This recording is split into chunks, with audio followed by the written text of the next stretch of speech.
So I'm going to show you our shop. I have everything from the bandsaw, the planer,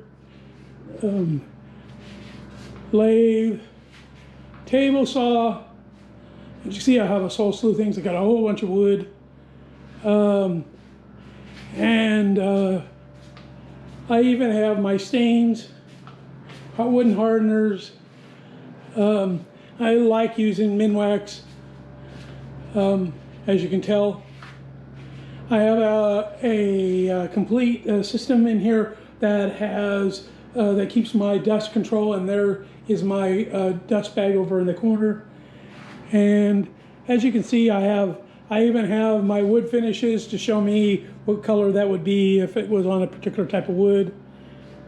But I have everything I need in order to build. My newest toy is my CNC machine, and I also have a laser attachment on for this as well.